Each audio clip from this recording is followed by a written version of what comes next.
谋害使节有关。沈元直，你还有什么可说的？一派胡言！我和此人有仇，他的话不可取信。除了这所谓的人证之外，你可还有物证？你没有，我有。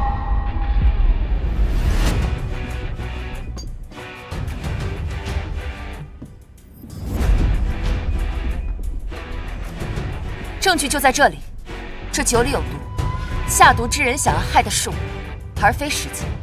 你说这酒里有毒？方才我要敬酒的时候，因为被九公主打断，我误拿了使节的酒杯，而他却在喝了我应该喝的那杯酒后中毒，所以我敢断言，下毒之人要害的是我。你敢诬陷本公主？你有何证据？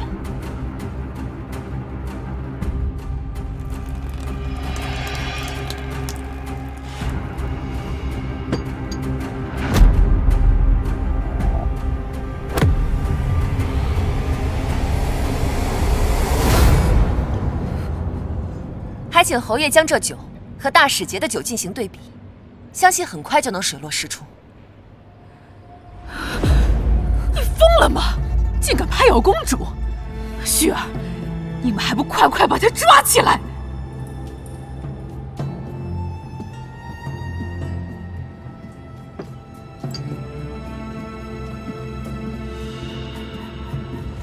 谋害使团，污蔑皇室血脉，其罪当诛。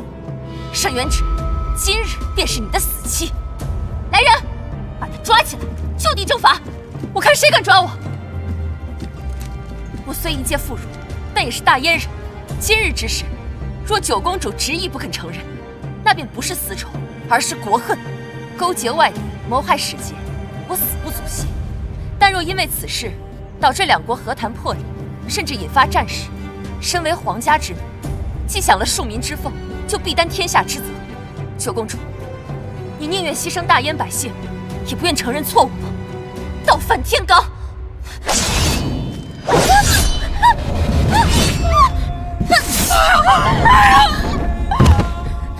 母！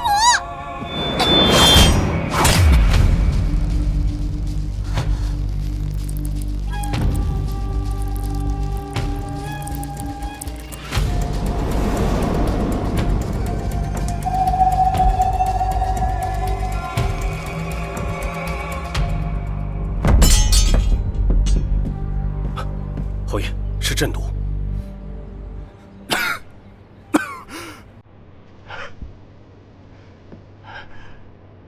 我在边关曾有幸遇见过一位神医，他给了我一颗能够解百毒的药。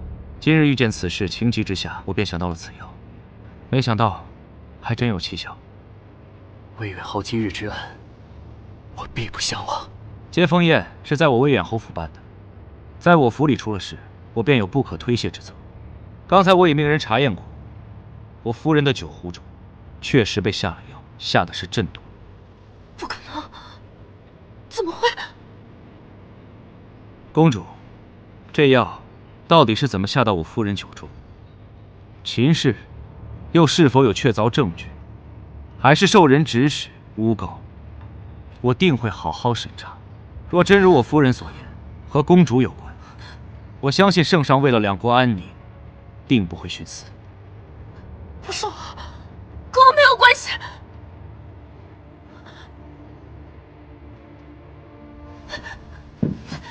是你，都是你，是你诓骗我说沈元直勾结外敌，你一直都在利用我。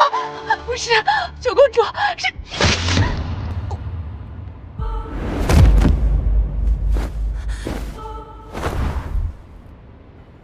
夫君方才用手挡住我的双眼，是怕我被继母的死吓到了吗？我是怕夫人太高兴，控制不住自己，忍不住笑出来，不好了。你倒是了解我。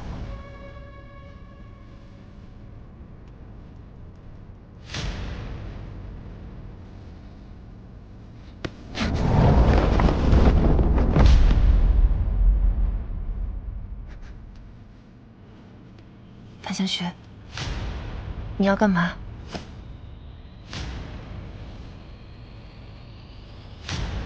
随身带了这毒，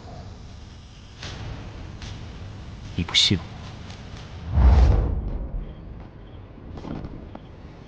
侯爷，在使团接风宴上下毒之人已经拷问，他说我只是收钱办事，确实不知道幕后主使是谁。对方的手既然能伸到我威远侯府，想必身份不简单。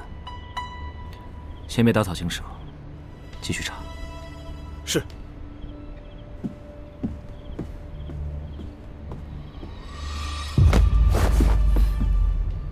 听了这么久的墙角，夫人不累吗？你交代我办的事有眉目了。樊星辰果然有问题，但他并不完全信任我，他想试探我，让我在接风宴上给使团下毒。看来他是做了两手准备，一边交代我，一边安排了自己的人。未必。你的意思是，想要下毒害人的人，可能不止一个。这事做不得。不，这毒必须下。只有这样，你才能彻底取信于他。可是，我自有应对之计。所以你的应对之计就是让大使节陪你演戏，假意中毒，引出幕后之人。什么可以解百毒的药，都是虚晃一枪。你确定樊星辰会信你吗？不管他信或不信，他都得信。更何况还炸出来一个九公主，这戏演的不亏。还有你，自作主张，把毒下到自己酒里，非要当众拉九公主下马，你就不怕我不保你吗？他搬出秦氏的时候，我便确定，之前在侯府安插人下毒的是他，他的目标是我，而非世界。我这么做的目的，只是为了自保。再说，此事皆因你而起。因为我红颜祸水，你这算是风流祸根。传圣上口谕，九公主任性妄为，身为皇家公主，却无大局之念，屡次滋事惹祸。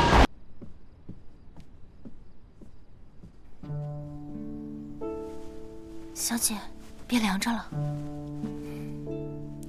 以后别叫我小姐了，免得平白被人抓了把柄。是，夫人。放心吧，很快便能叫回来了。只是现在我有个难题，还不知道怎么解。什么难题？鹬蚌相争，这渔翁到底要如何才能得利呢？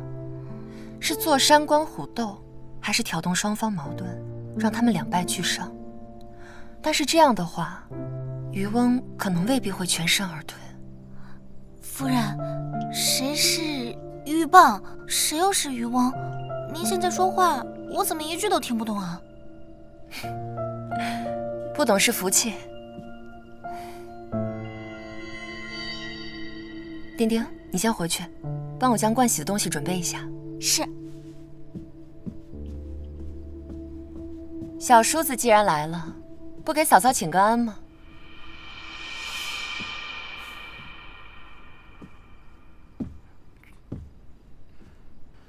可惜了，就差一点。你说繁星絮那瓶能解百毒的丹药，是真是假？不可能作假吧？这大使节的命可都是靠他续上的。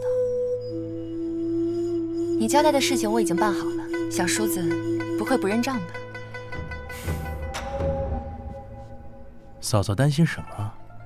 我这人最讲诚信。这件事虽然结果不如我意，但是嫂嫂有勇有谋，临危不惧的样子，我还真是惊为天人。这样的人才困在小小的威远侯府，真是屈才了。过誉了，我一个普通的女子，只想过一些简单的生活。你们威远侯府藏龙卧虎，拨云诡谲，是我配不上他。现在，我们是不是该谈谈具体的交易了？繁星序有一枚印章，平时贴身存放。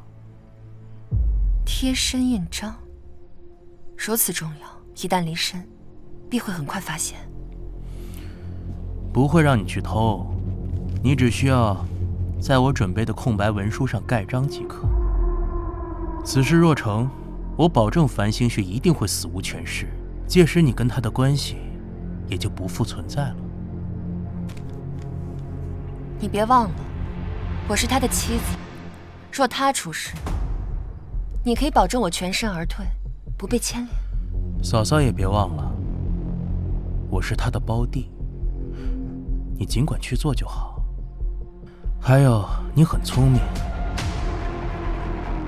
但我可不太喜欢别人质疑我。有人说过，我向来口无遮拦，你可能需要习惯一下。夜黑风高，小叔子还是早些休息的好。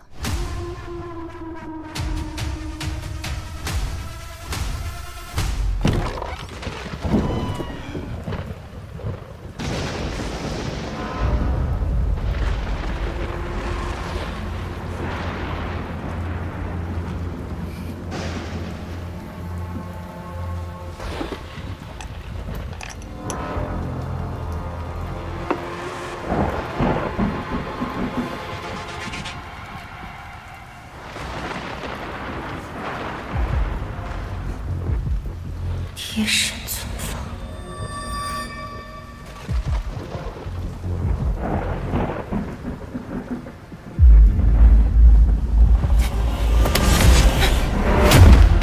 半夜3更，夫人不请自来，意欲何为？今日之事，我是越想越后怕。我思来想去，若不是你，我都不知道死多少回了。别少话呀，说，到底想干什么？我只是突然觉得，与其想尽办法离开你，为什么不能留下来呢？范星轩，我曾经看过一个画本子，画本子里的女人被男人囚禁、报复，却因为无人依靠，恐惧害怕到极点之后，最后反而爱上了那个男人。你说，我会不会和那个女子一般，爱上你了？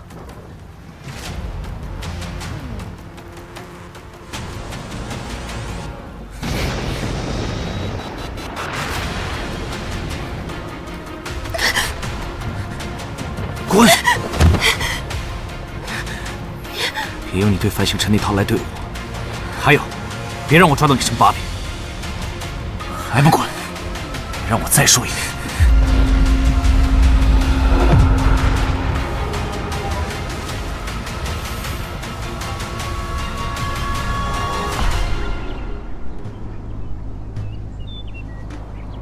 皇兄特意让我向大使节赔罪，是本公主不懂事，错信了歹人，差点破坏了和谈。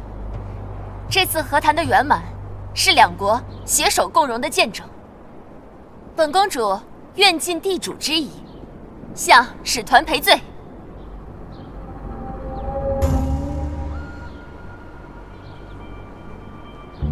九公主言重了。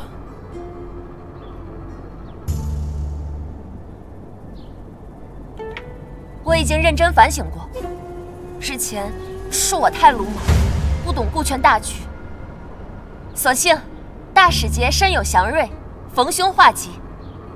为了表示我们的歉意，我想寻一件独特的礼物，赠予使团。我大燕以紫貂为基，听闻这围场曾在月余前出现过紫貂，此兽聪慧灵敏，可谓是稀世珍宝。若能猎得此物，赠予使团，结两国之好，岂不是一段佳话？侯爷。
本公主最喜骑射，今日你便是我的猎物。你放心，我会给你留一具全尸的。公主说最喜欢骑射，不过这射箭的功夫不过尔。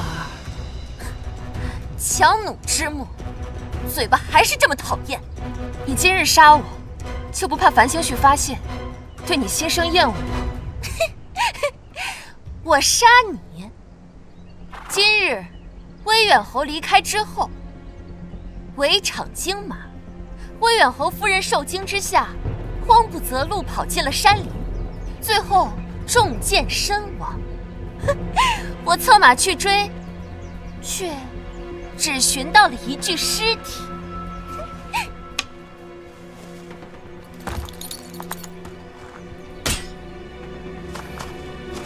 这个故事无聊又烂俗，毫无新意，我不喜欢。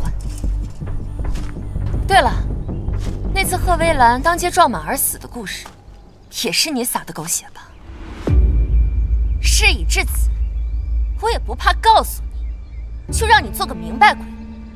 贺薇兰那个贱人，确实是我杀的。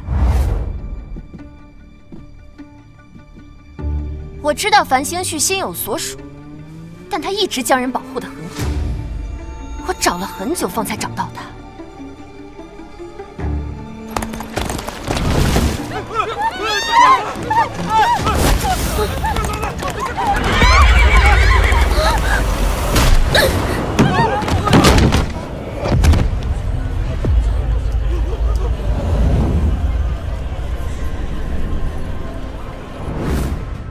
就只是轻轻地推了一下，他就正好撞在了马下。那匹马也是匹疯马，无论马夫如何都拉不住他。你说，这可不就是命吗？有的人命比草贱。哦，就轻轻推了一下。只是我没有想到，他的品味居然这么差，竟然看上了一个一无是处的孤女，真让人失望。相比起来，我还是更喜欢你，至少你配做我的对手。那我真是谢谢你，可我不觉得你是我的对手啊。看不起我？是，我看不起你。公主乃天皇贵胄，是这大燕身份最尊贵的女人，拥有普通女子永远无法触碰的权柄。这样的权利，你不去和男人争夺话语权，争夺实实在在的利益，你用来争风吃醋，甚至不惜违背律法，去谋害和你一样身为女子的平民。所以，我看不起你。你懂什么？你有什么资格评判我？你不也是一样，为了一个男人，搞得鸡飞狗跳，身不由己。看来这个秦氏把我卖了个彻底。是，所以我让那个狗男人滚了。公主你呢？你也可以放下繁星絮，少背几条人命，替自己积点德。我从来不想和你成为敌人。说够了吧？说够了，就下黄泉吧！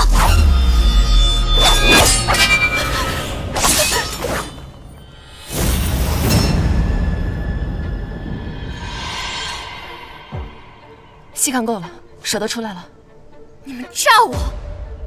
薇兰是你设计害死的。不是我方才都是乱说的，是他指鹿为马，他才是凶手。你要杀我！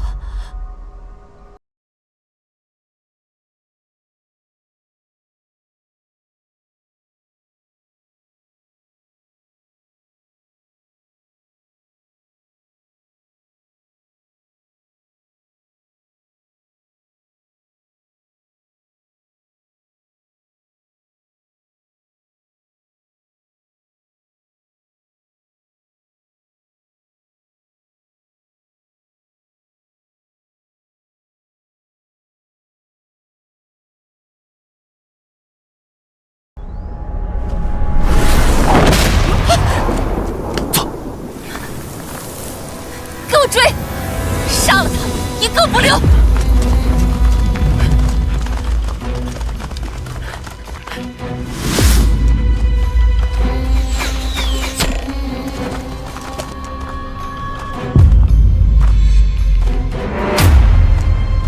你受伤了，快走！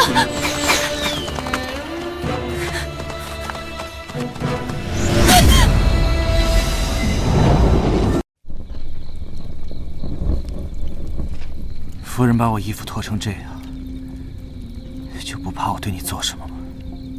你都这样了，还有心情开玩笑？你这副样子，就算想对我做什么，也是有心无力。你既然知道九公主要对付我，甚至提前做好了准备，怎么就没有想到还有高手埋伏呢？你是不是觉得，公主亲口承认杀死魏兰之后，你便可以洗脱罪责了？难道不是吗？我冒着生命危险，好不容易从他嘴里套出了真相，还不能证明我的清白无辜吗？你是眼下耳聋吗？你心上人的死确实还有疑点，但这不是你威远后颠倒黑白、针对我的理由。别忘了，是你一直在引导我，你的命还在我手上。你把剑拔了，不想我死的话，动作快一点。方才还是我的命在你手上，你还真是不怕我害你。不怕。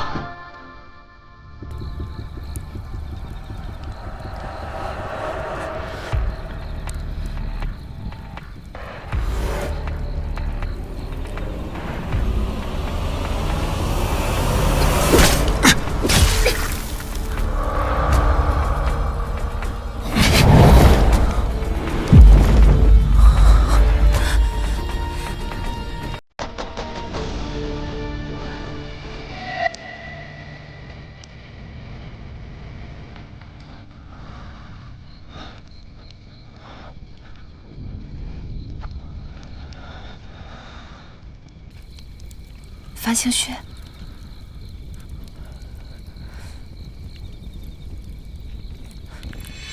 好疼。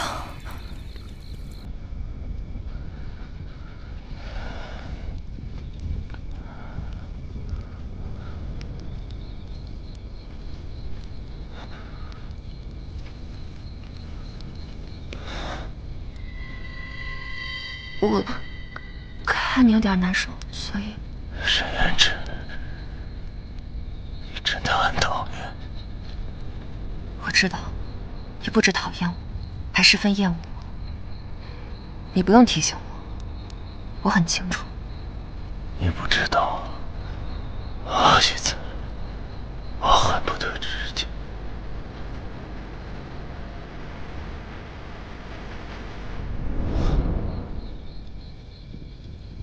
范星雪，是你逼我的，我只想活下去，你别怪我。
你没事吧？你方才……我刚刚出去打了点水，可惜都洒了。没事，这围场里有不少兽类，你不要离开我的视线。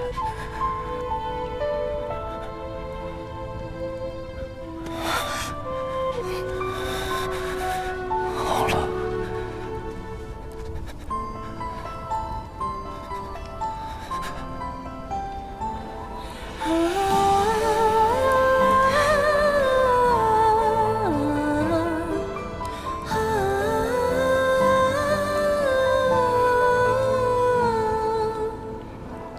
夫妻一场，胆胆临头，还是同舟共济吧。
那个，昨晚下雪了，所以……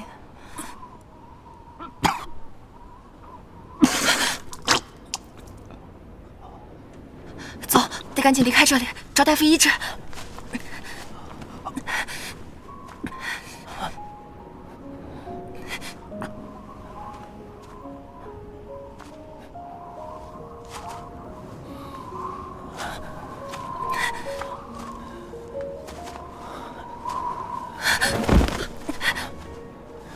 把我放下，你自己走吧。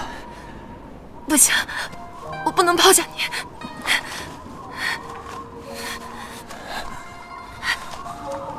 你就不怕我抓着你一辈子不放手吗？若我死了，你就自由了。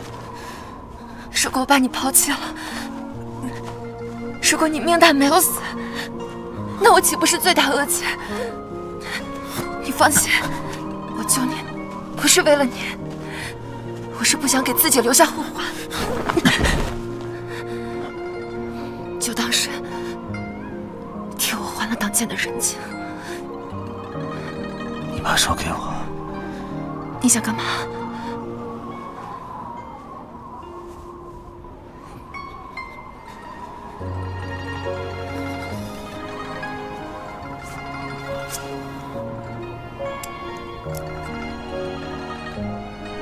这是我的印记，日后出了什么事，你把它交给鹰眼，他知道该怎么做。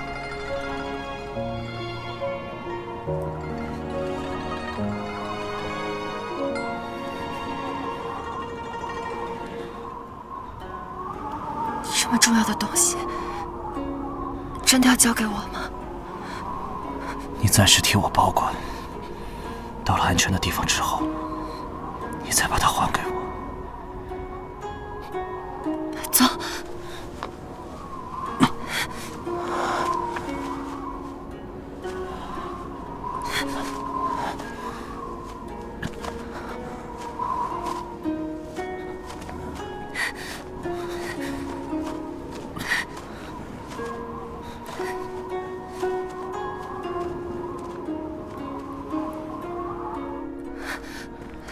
到了，我马上去叫大夫。禁军，圣到了。魏彦后，我等奉皇命在此驻守，现下围场已经封禁，所有人都要带回去盘查。发生了什么事？昨日九公主在围场中遇伏身亡。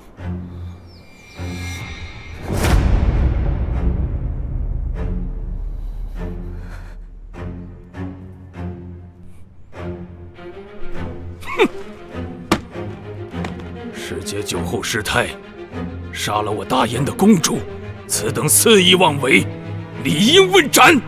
我没有杀人，人不是我杀的。圣上，此事尚有诸多疑点。什么疑点？人就死在他的帐内，他酒醉不醒，地上全是他的血。九公主平日确实被我宠得有些任性，但她毕竟是我的妹妹，是大燕的公主。丧妹之痛，孤岂能忍？那些所谓的高手，面上是九公主的人，实则是为了拖延时间，调虎离山，破坏和谈。圣上，和谈之事关系两国百姓福祉，若此事真与使节有关，再行定论亦可。罪证确凿，不是他还有谁？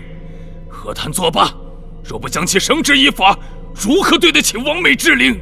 此人罪不可赦，必斩。以示警戒，方能为我心头之恨。人不是我杀的，我也不知为何九公主会在我的帐内。圣上，和谈之事一直是由臣负责。昨日公主遇难，臣难辞其咎。臣愿以威远侯之位作保，恳请圣上给我3日时间，查清楚原委。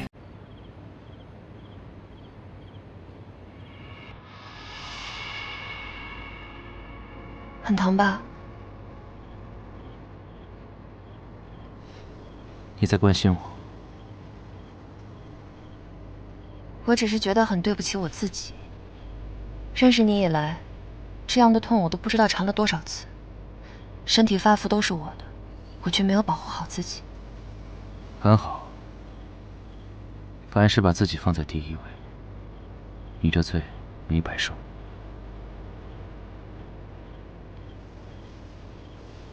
好了，你好好歇着，我先走了。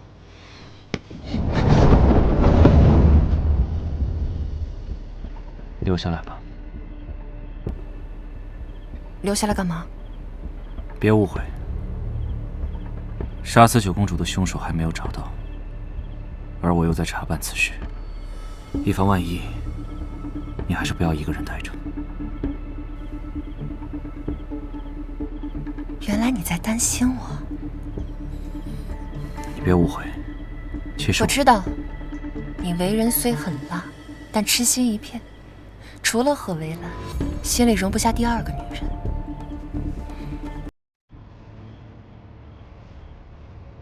我不会会错意的。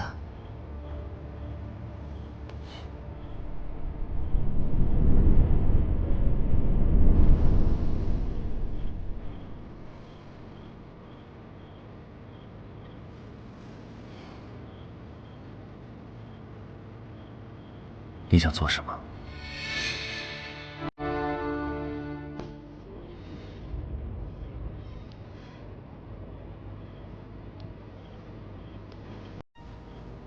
这几日发生太多事了，我有点害怕。以前我娘还在世的时候，都会握着我的手入睡，这样我便睡得安心了。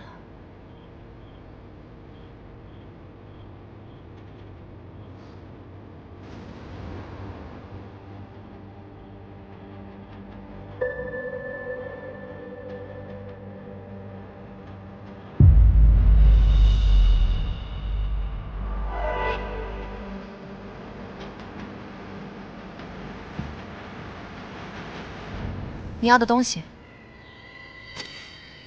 红颜果然是祸水，就是繁星絮也逃不掉。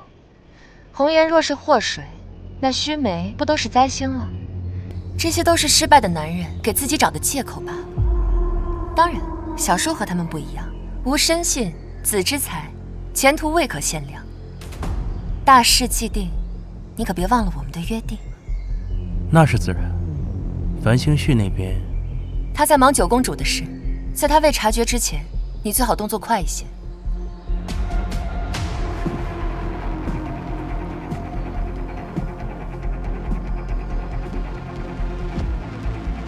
魏远侯，这就是你查出的结果。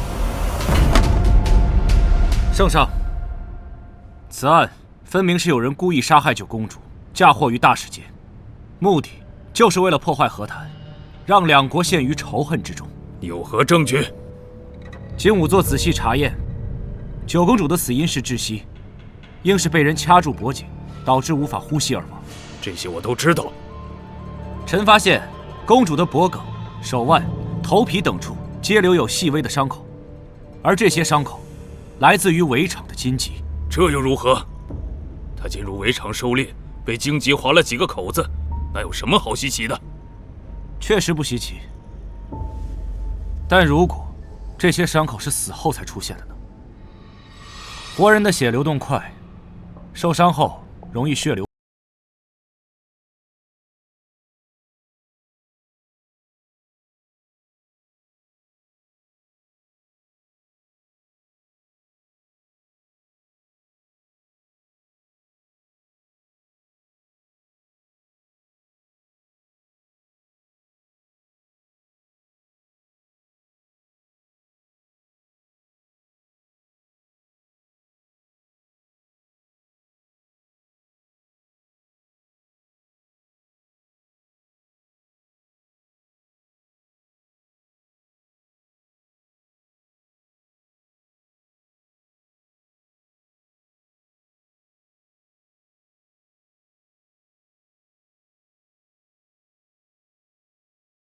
到底是谁？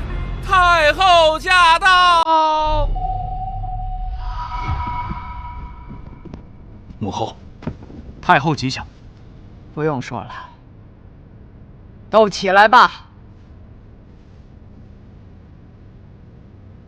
方才哀家在外面都听得一清二楚，我的小九才刚刚及笄不久，便惨遭此难。他死得如此痛苦，哀家实在是寝食难安。魏远侯说是有人利用小九的死破坏和谈，我看却不尽然，因为这和谈是你主持的，使节团也是你负责招待的，此事与你利益甚大，难保不会有意包庇。且之前小九被禁足，究其原因，也是因你们夫妻二人所起。你的调查结果，我不信。母后，此事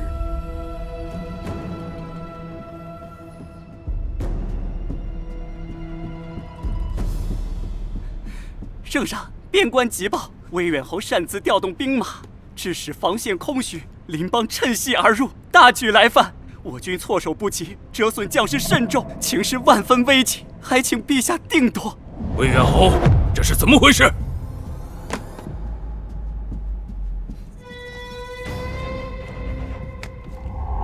这文书上的印鉴是真，可是此文书并非我所发出。圣上，臣要告发樊兴绪通敌叛国之罪。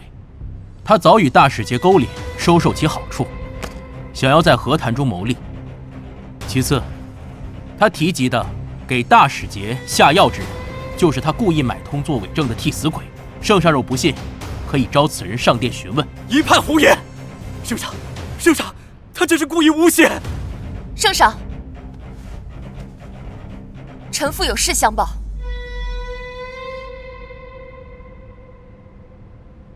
这边关文书，臣妇在侯府见过，由夫君亲自送出。臣妇惶恐，实在不敢隐瞒，这关系到两国民生，望圣上明察。魏远侯樊兴绪煽动兵马，致边疆大乱，大使节杀害九公主，魏远侯故意包庇，罪无可恕。即日起褫夺其侯位，将此一干细人缉拿入狱，即刻问斩。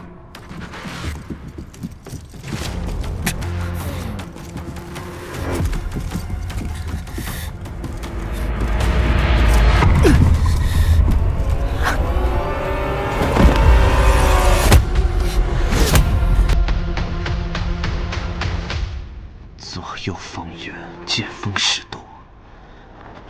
狗可呢？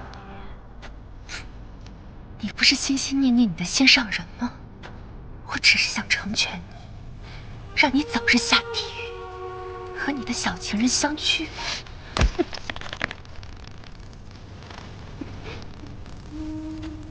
魏远侯，你疯了吗？还不快将他拿下！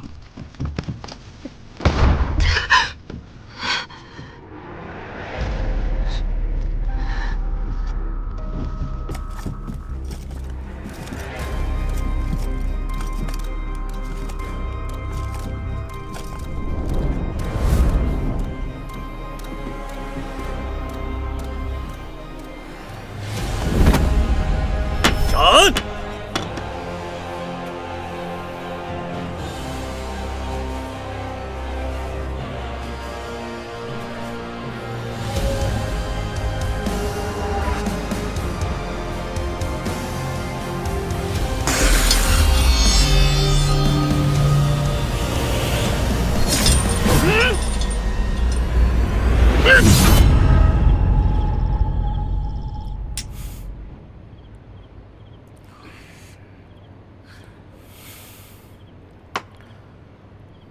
这次如此顺利，多亏了有你误导樊星旭，给了他错误的线索。之前被他抓住，审讯的时候，让我吃了不少苦头啊！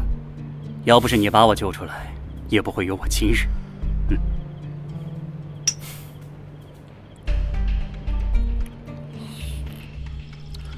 上面允我几日后离府，这侯府很快便会被朝廷收回。等我将在外礼佛的妹妹和祖母接回，我便带他们离开大燕。宁王答应给我的新身份和勋爵之位，主上不希望两国和谈成功，这件事你办得很好。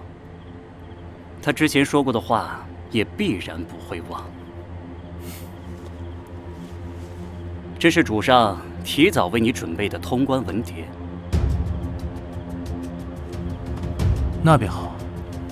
但在此之前，我还有件事情要做。何事啊？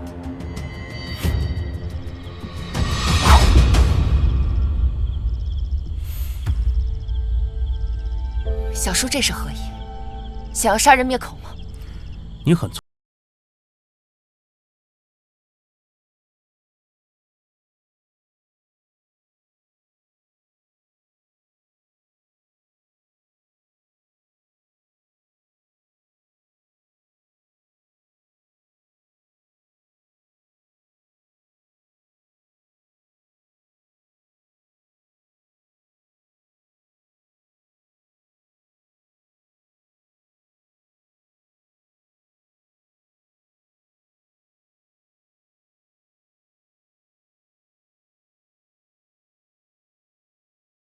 判断失误。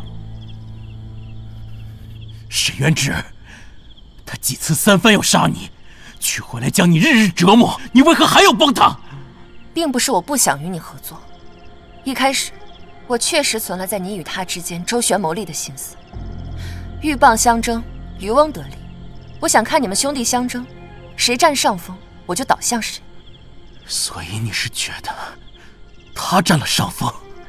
不。是你太卑劣。我虽然只是一个小小的女子，但也是朝廷俸禄长大的尚书之女，深受国恩，不思相报，反为敌谋。此等其家国于危亡、背信弃义之事，我是万万做不出来的。什么狗屁家国！若不是那狗皇帝传位给他，魏远豪还不一定谁当。都是一个爹生的，凭什么你是侯爷，我只是普普通通的勋贵？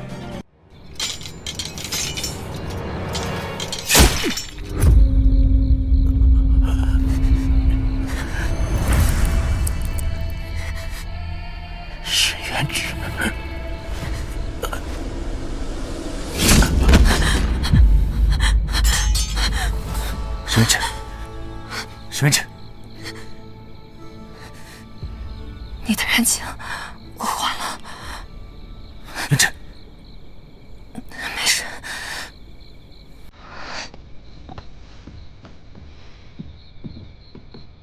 把人带走。把他们交给刑部。是。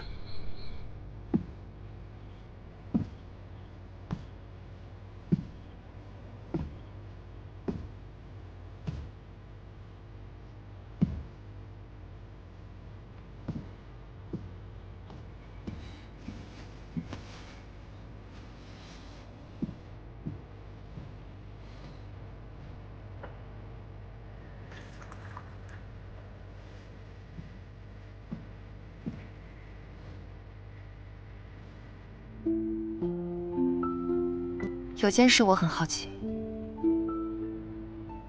你的心思如此缜密，算计的分毫不差。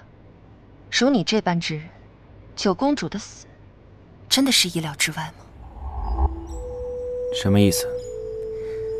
九公主可是亲口承认杀死了贺薇兰，夫君如此睚眦必报，真的会轻易放过她吗？可她身份尊贵，想要对付她，并不是一件容易的事。所以，借刀杀人就是最好的法子，既能一箭双雕，找出幕后之人，又可以除掉你的眼中钉、肉中刺。正好这时你身负重伤，完美的避开了一切嫌疑。我不懂你的意思，我一直觉得你很聪明，但有时候过分聪明并不是一件好事。你要学着藏巧于拙，好奇心不要那么重，不然，即便我不找你麻烦，你也会被自己害死。我要的答案已经有了，今日之言我也记下了。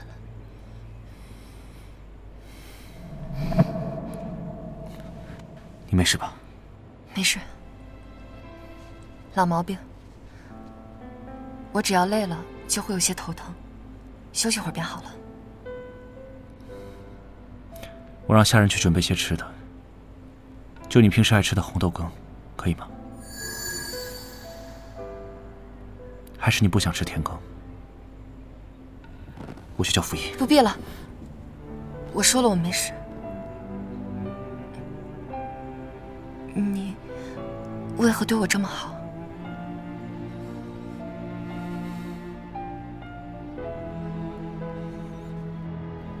因为我错了。薇兰之死本和你无关，是我自以为是，错看是非，把自己的无能还有愤怒宣泄在你的身上。你是在跟我认错吗？在围场的时候，你不是说此事尚有疑点，我的命还在你手里吗？做戏就要做全套嘛。何况以当时的情况，我们还是剑拔弩张来得好。所以，你早就相信我了，是吗？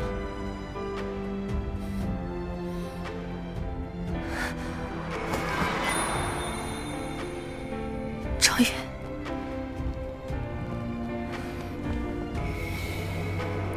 这错，我会永远记在心中，从今往后不会再犯。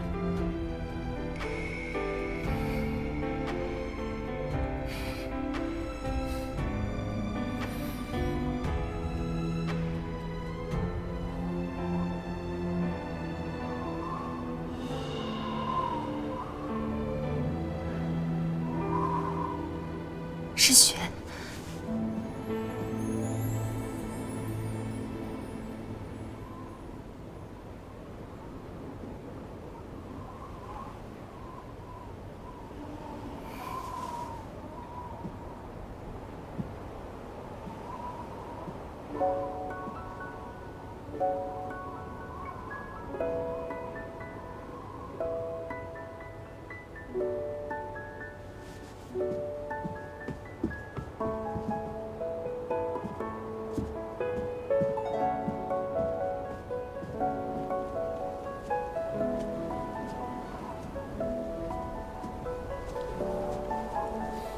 别着凉了。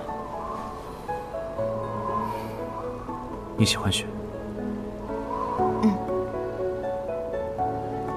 我随父亲迁任的时候去过漠北，那里十里冰封，到处都是冰雪。我那时候不懂事，去舔露天的冰柱子，结果舌头被粘在上面下不来，闹了好大的笑话。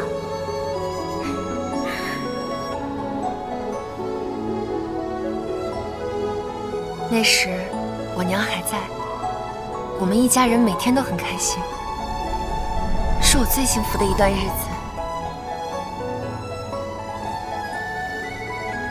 可是回京后，我再也没有见过这么大的雪了。魏兰也很喜欢雪，记得我第一次见她的时候，她手撑油纸伞，头戴玉簪，簪身通透如冰。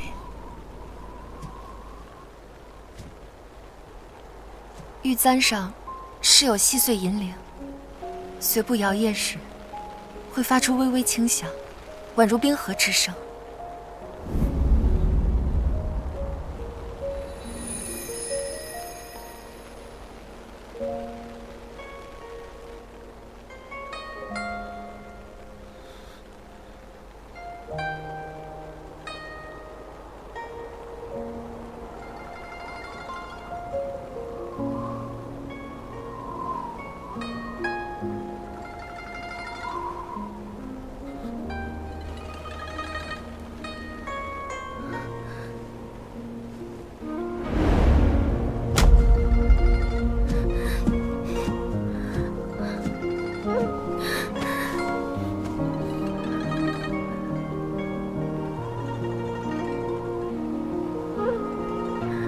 雪雪哥哥，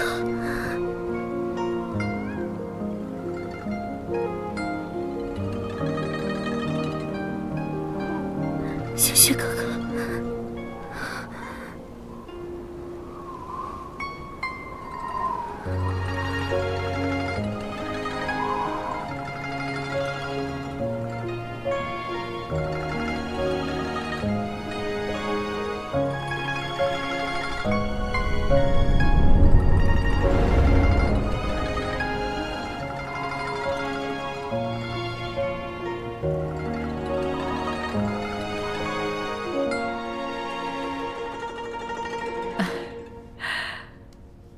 薇兰，你等了这么久，今天终于能如愿以偿了。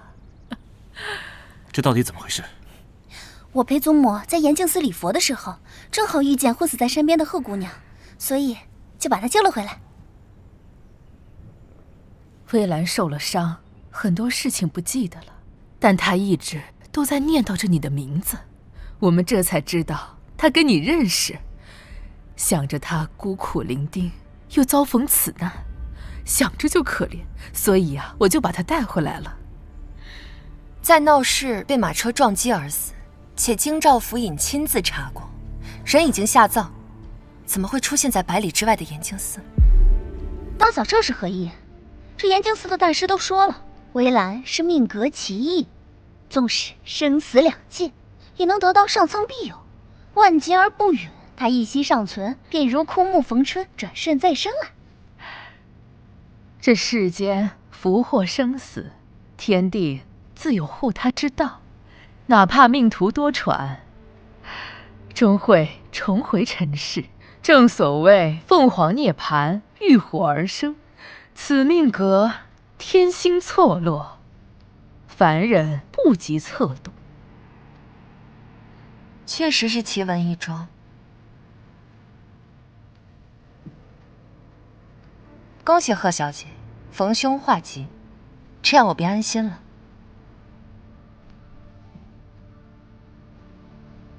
你是？啊，她是我大嫂，刚嫁入侯府没多久。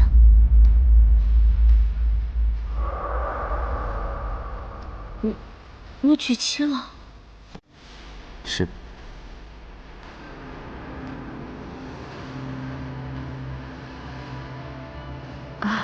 哎呀，故人相逢，你们好好叙旧。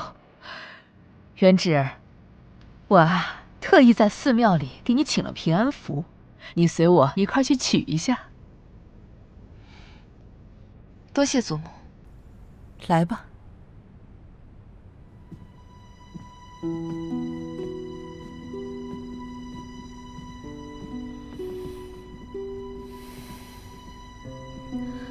我不知道发生了什么，很多事情我都不记得了，但和你有关的所有事我都没有忘记。也许是上天见我可怜，想要圆我一个遗憾，便给了我一次重来的机会。不管怎么样，你能活着实在是太好了。星虚哥哥曾和我说过，星月我当时不懂，只觉得时候还没到，就拒绝了你。之后我一直在后悔，想在一个合适的时机告诉你我的心意，让你知道你不是在自作多情。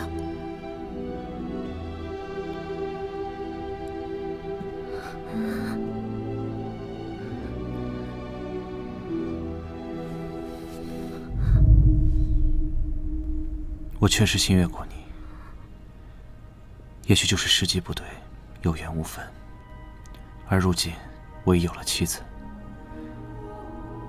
我们之间既然从未发生，那便是缘分已了，停在此处便好。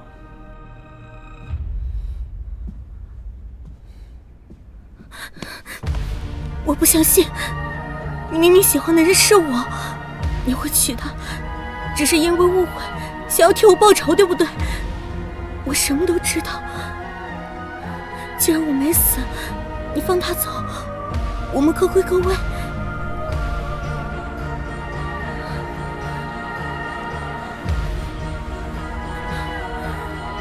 我不会放他走，她是我的妻子。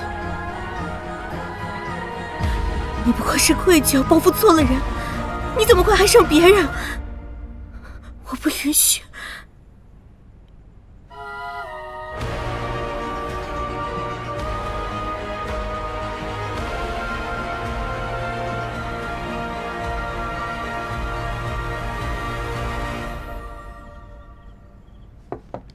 进来。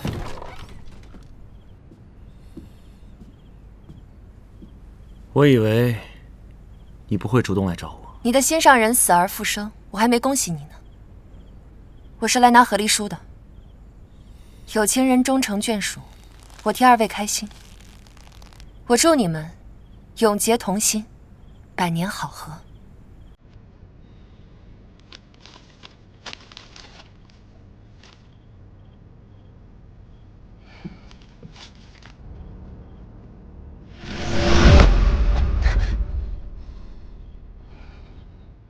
就这么迫不及待想要跟我和离吗？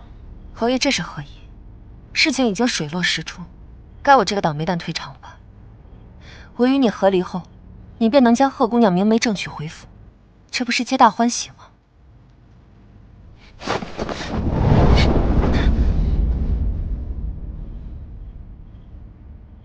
我不会娶她。你娶不娶她关我什么事？我对你们这些情情爱爱、卿卿我我的事情不感兴趣，我只想过平静的日子。范星雪，你放过我吧。何薇兰的死，没有表面上看起来那么简单。是，我是心悦过她，但我不是个傻子，我不会被感情蒙蔽了双眼，欺骗自己没事。所以，我不会和离。我需要你留下来。你需要我？对，我需要你帮我。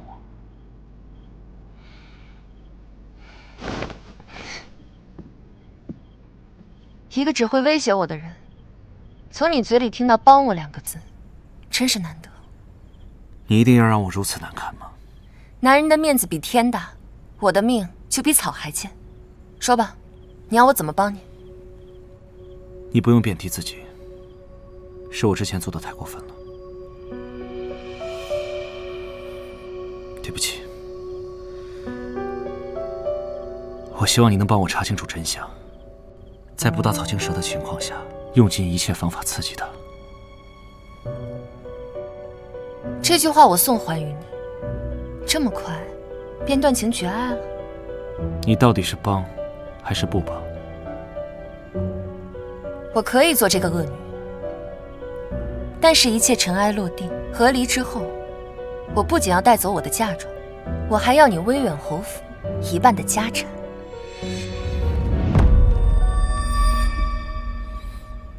如你所愿。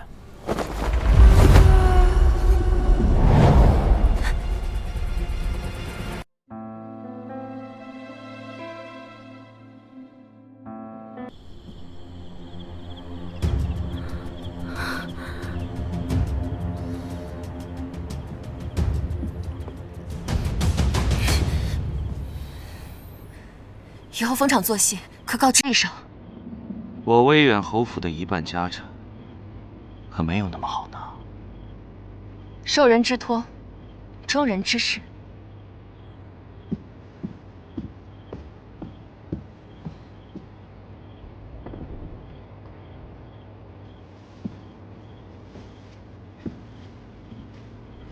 你脱衣服干嘛？夫君不是让我刺激他吗？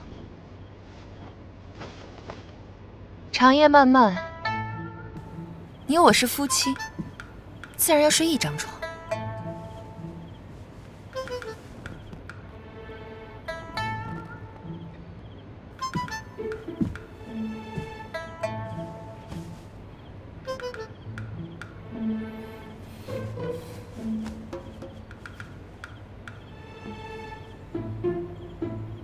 夫君今日故人重逢，心情激动，定是累了，还是早些休息吧。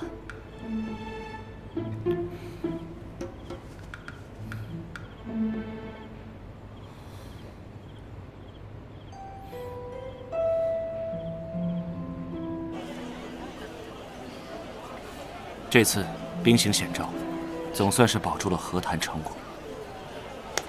多亏侯爷相助，否则我怕是早已身首异处了。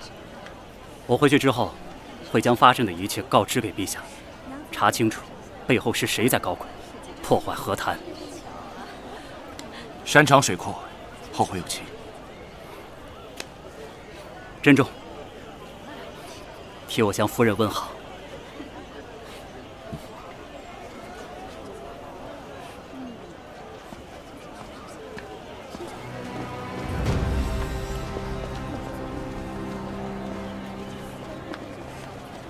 侯爷，事情有眉目了。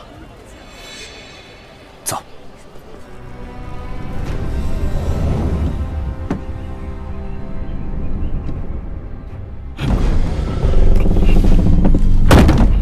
怎么会这样？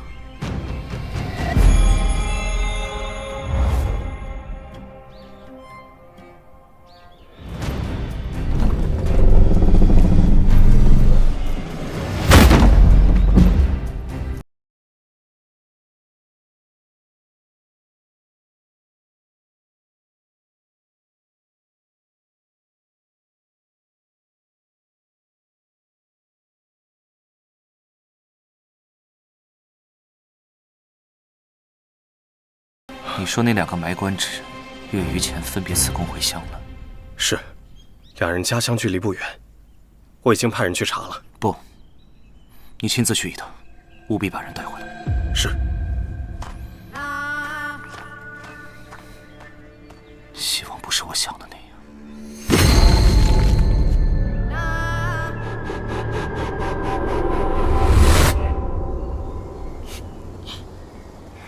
小姐，这侯爷最近好像不找您麻烦啦，还夜夜宿在您房中。您说咱们是不是要有好日子过啦？说什么呢？不过是刚出虎穴，又入狼窝。我这辈子最大的教训就是轻信了男人的话。人的命是掌握在自己手里的，若想改命，最后还是得靠自己。自从您嫁入侯府，我便越来越听不懂您说话了。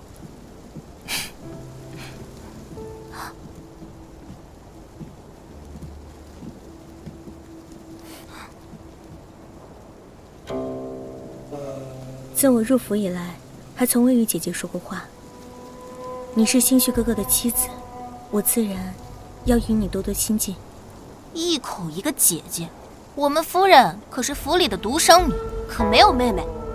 侯爷马上要娶我们贺姑娘进门了，到时候夫人自是和姑娘以姐妹相称。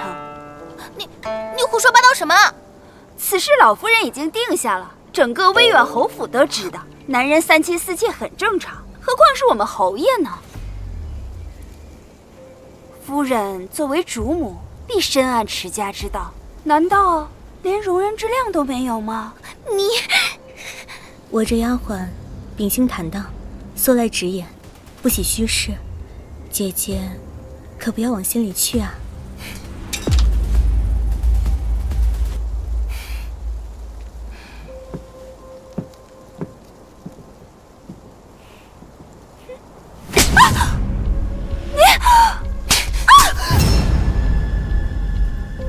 你既然尊我一声主母，那我便教教你，如何尊重我这个当家主母。我如何持家，有没有容人之量，不是你可以随意指责的。何况你造谣生事，破坏贺姑娘的名声，到底有何居心？贺姑娘，姐姐这是何意？夫君将你们的事情都一五一十地告诉我了。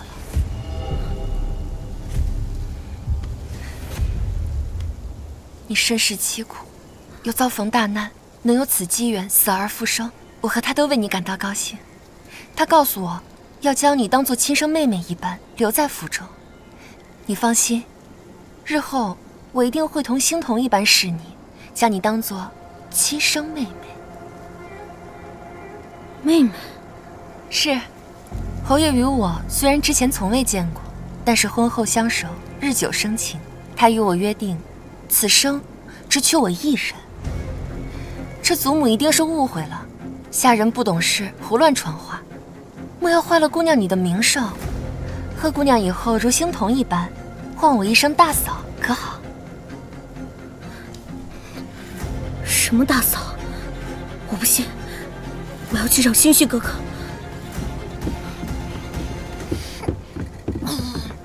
这人真是恬不知耻，哪有还未出嫁就惦记别人家丈夫的？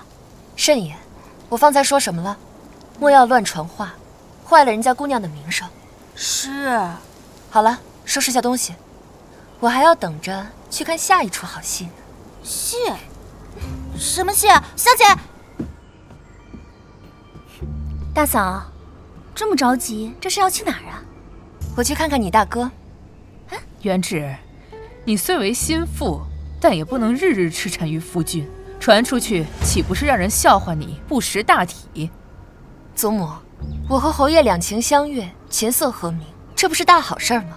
就应该传得人尽皆知，让大家都知道，这样就不会有人心怀鬼胎，觊觎不属于自己的东西。大嫂，你这是在一语双关，指责我们带回贺姑娘，破坏了你和大哥的关系是吗？哦，我没这个意思啊。如果你们这么认为，那我也没办法。沈元芷，你眼里到底有没有尊卑礼节？上梁不正下。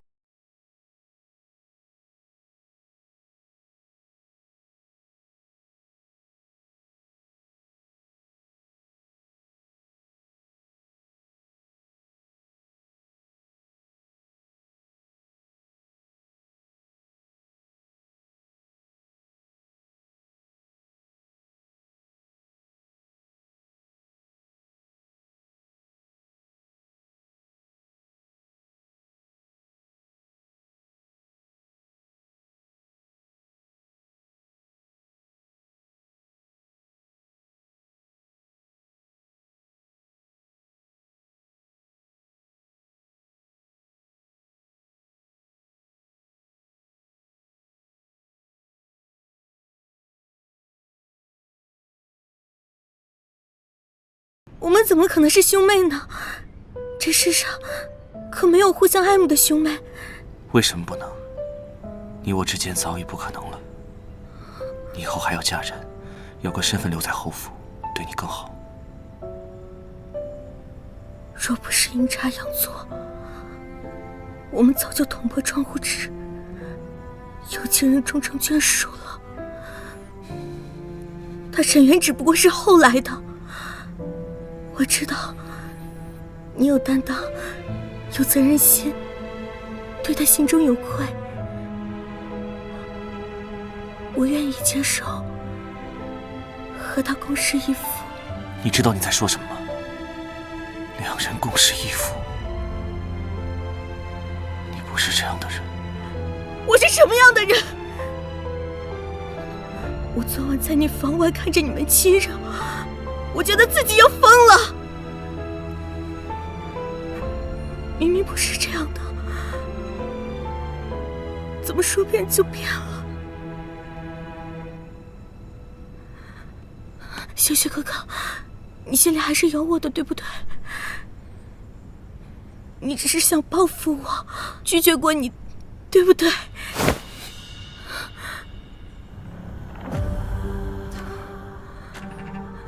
我已经死过一回了，我绝不会再错过你。范香雪，你们在干什么？白日宣言吗？不是你想的那样的。月之姐姐，别误会，我和星虚哥哥只是一时情不自禁。姐姐，不要打我！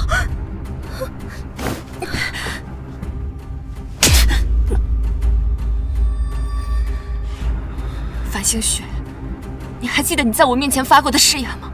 你说你爱我至极，今生今世只求我一人，绝不纳妾。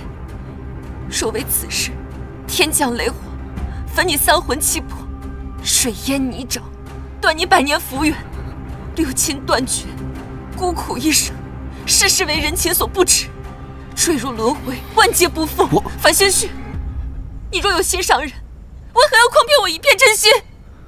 我不会原谅你的。侯爷，你太过分了！星虚哥哥，你为了他竟立下如此狠毒的誓言。方才你说的话，我就当没听过。你也看到了，我不会辜负的。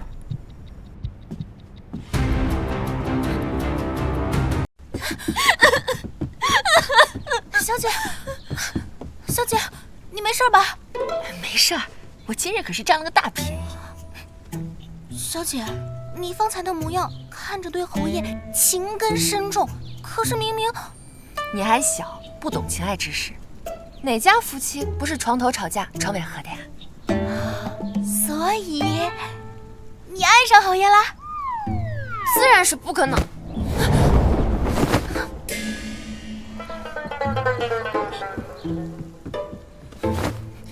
爱你至极，今生今世只娶你一人，绝不纳妾，哪怕六亲断绝，孤苦一生，万劫不复。怎么，公报私仇有意思吗？此言差矣，我所行之事不过是在帮你。我让你刺激他，没让你戏耍我。我身为女子，对女子自然是了解的。一个曾经爱而不得的人，转眼就移情别恋，被捧上云端，又被弃之敝履，这样的落差，一般人受不了的。是吗？那一女子明确拒绝后又反悔，又是何意？人本来就是多变的，男子可以朝秦暮楚，女子自然可以摇摆不定。不过以侯爷的身份地位，自然是更愿意相信人家是欲擒故纵了。既如此，那再加把火吧。娘子，你放心，我既对你许下誓言，便会信守此事，终生不弃，你我永不相离。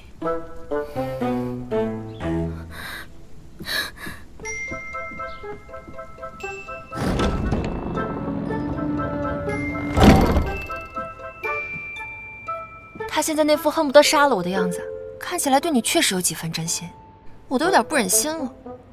你若是查不出什么来，不如从了他算了，这样我也不用陪你演那间谍情深的假戏码了。你倒想得开，我威远侯府的一半家产，可没那么容易带走。罢了罢了，形势压人，说吧，还需要我怎么帮你？那日，我亲眼送他下葬。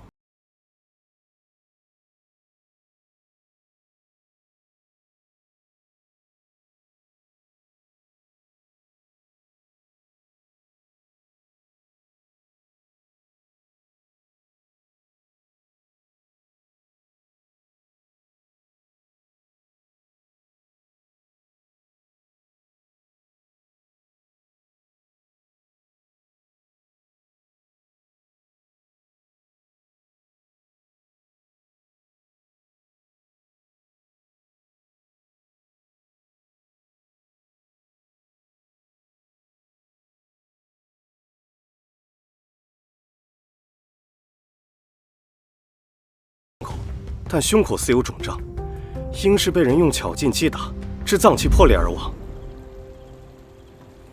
关于贺薇兰的所有信息，特别是她孤女的身份，还有我与她相识的过程，一切相关的人事物，都要重新调查一遍。是。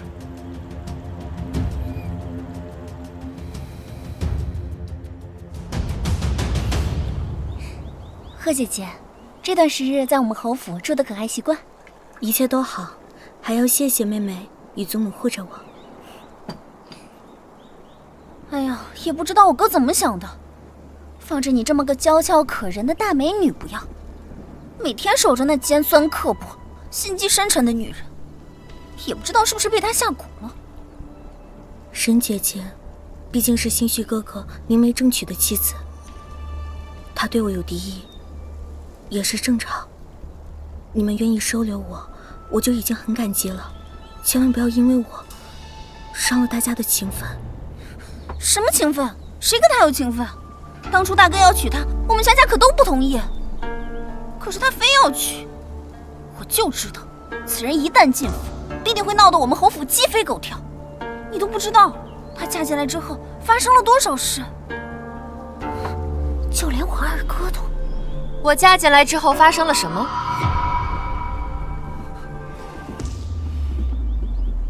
看来小姑对我有许多不满啊，是我这个做嫂子的疏忽了。正好，你同我好好说道说道，让我反思反思，看看如何改进。姐姐，你误会了，心疼妹妹没有别的意思。没有别的意思，那是什么意思啊？大嫂，我就直说了吧。我听说你让我哥发誓，此生绝不纳妾。你也太霸道了吧！我哥可是威远侯，别说纳妾，就是多娶几个平妻也没什么稀奇的。若日后你要是生不出儿子，岂不是让我们威远侯府绝后了？你干嘛？疼吗？当然了，你有病啊！别人打你你会疼，你打别人，别人自然也会疼。异地而处，同为女子，我希望你嫁一个一心一意爱你、敬你，而非三妻四妾的夫君。不管你未来的孩子是男是女，哪怕生不出孩子，你也可以抬得起头，因为你首先是你自己，才是丈夫的妻子，孩子的母亲。姐姐，你说什么呢？心疼妹妹怎么会生不出孩子？她可是高门贵女，未来的夫君肯定也是非富即贵，她根本不需要担心那些。对啊，我才不需要担心那些呢。贺姐姐，我们走。你之前跟我提到那些漠北的趣事，还没跟我说完呢。我之前在漠北的时候，第一次见到那么大的雪，到处都是冰柱。我好奇之下舔了一口冰柱子，结果舌头被粘在了上面。还有这种事啊？那后来怎么办？后来啊，还好有热水。贺姑娘，您的红豆羹好了，红豆已经替您去掉了。你不吃红豆吗？我只喝红豆熬出的汤。小姐，这个贺姑娘怎么和你？小时候被豆子噎过一回，之后便再也不敢吃红豆，但是嘴馋，便总要尝尝羹汤的滋味。所以小姐的红豆都便宜我了，我还以为就您好这口呢。不止于此，她也去过漠北，还有跟我相仿的经历。这世界上真会有如此巧合的事吗？我怎么觉得有点瘆人呢？丁丁，你帮我去注意一下这个贺姑娘，将她的爱好和习惯都一一记下，告诉于我。好，我知道了。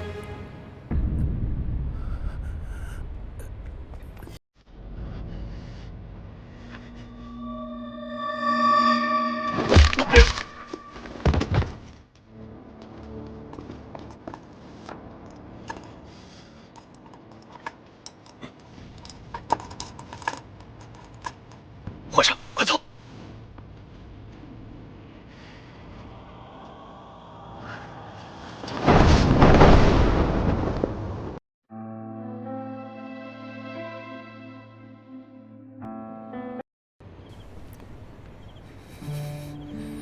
他的身份是假的。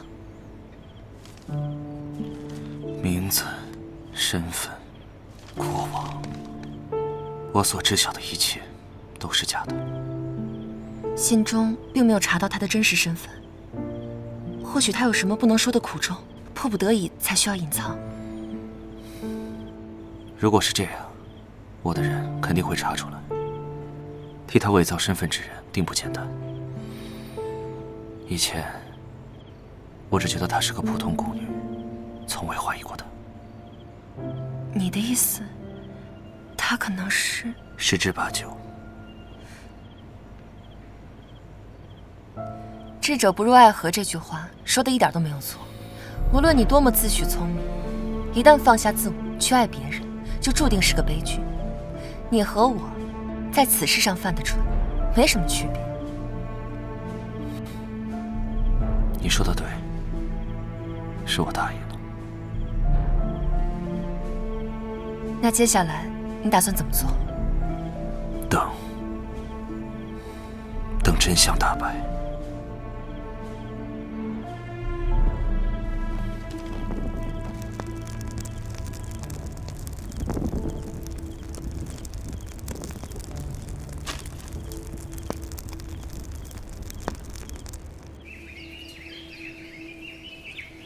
瞧一瞧，看一看啦！我的荷包，是我的荷包。灵儿，果然是你。你在说什么？什么灵儿？我前段时间出了点事，失去了记忆，什么都不记得了。我不是烦心絮，别在我面前惺惺作态。如果你不想让他知道你是谁，最好别给我装疯卖傻。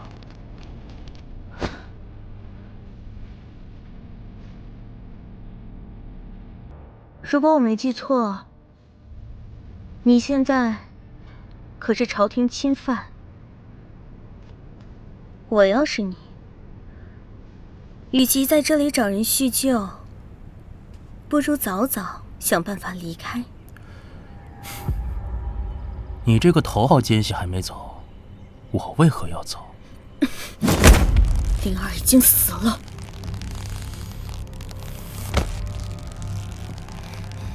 我真是不懂，烦心絮到底有什么魅力？你们一个两个对他如此趋之若鹜，你为他甘愿诈死，放弃细作的身份。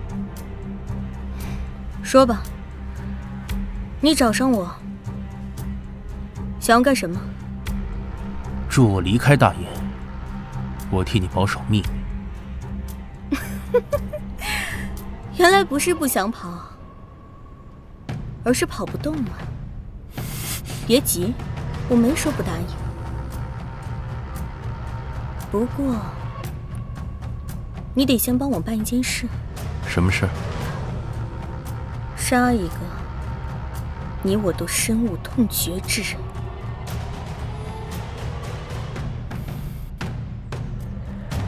我答应。